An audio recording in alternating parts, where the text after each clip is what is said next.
আমাদের খামারে মোট 6টি দুম্বা আছে, 3টে মদ্দা, 3টে মায়া। মোট প্রথম আমাদের 2টো মায়া, একটা মদ্দা কিনে আনা হয়েছিল, আর পরে 3টা বাচ্চা হয়েছে। বাচ্চার হচ্ছে 2টো মদ্দা হয়েছে, একটা মেয়া হয়েছে। দুম্বাগুলো আনা হয়েছে ঢাকার থেকে। দুম্বা সাধারণত সৌদি আরব লালন পালন বেশি হয়।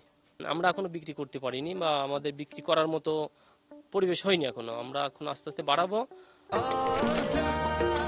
নিশ্চিন্তে খান স্বাস্থ্যকর অল টাইম পান, অল টাইম হেলদি লাইফ। বাড়ানোর পরে তারপর আমরা আস্তে আস্তে বিক্রি করব। শখের কারণে দুম্বা পালন শুরু হয়েছে। খামারটা জুগিহাটি গ্রাম, আইসগাতি ইউনিয়ন, খুলনায়। দাম হচ্ছে দুম্বার পাঠা যে মদ্দাটা কিনে আনা হয়েছিল, ওটা কিনে আনা হয়েছিল 2.5 লাখ টাকা দিয়ে, আর মায়া দুটো কিনা হয়েছিল 3 লাখ টাকা দিয়ে।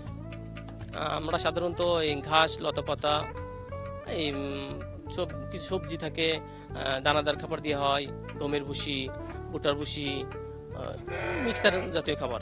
আল্লাহর রহমতে বাংলাদেশের আবহাওয়ায় আমাদের ফার্মে কোনো সমস্যা হয়নি। সাধারণত যেভাবে আমরা কিনছিলাম সেভাবে আস্তে আস্তে ভালো আছে, এবং বাচ্চা আস্তে আস্তে বাড়তেছে।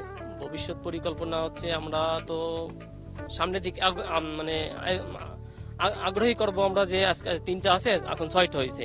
এরপর আস্তে আস্তে দেখলাম আমরা একসময় সৌদিবের মতো অনেক দুম্বা করব, আস্তে আস্তে বাংলাদেশে বিক্রি করব। বাংলাদেশে অন্যান্য ফার্ম যারা আছে তারাও এগুলো লালন পালন করবে। আস্তে আস্তে বাংলাদেশে অনেক দুম্বা সৌদি আরবের মতো পাওয়া যাবে।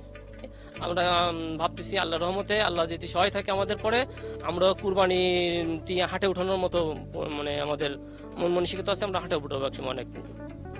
আমাদের এলাকায় বা আমাদের ইউনিয়নে কোথাও দুম্বা নেই। এখানে বিকালে অনেক লোক আসে, বিকালে সকালে, মানে অনেক জায়গাতে লোক আসে।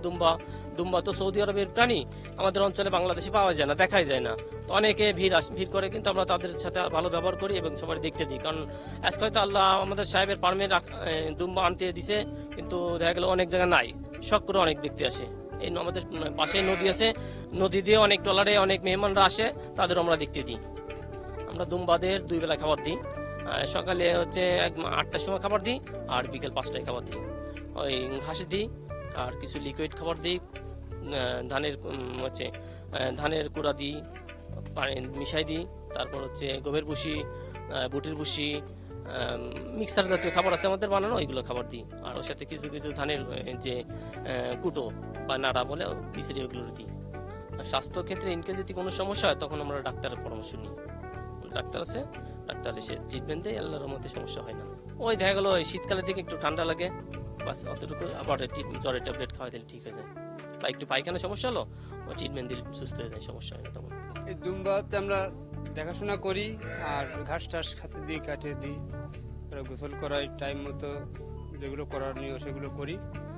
আর হচ্ছে যে এগুলোর মোটামুটি অসুখ বিসুখ হইলে এগুলো খেয়াল টিয়াল নিতে হয়, ম্যানেজার সাহেবকে জানাই, তাই ডাক্তার এসে এগুলো ট্রিটমেন্ট দেয়।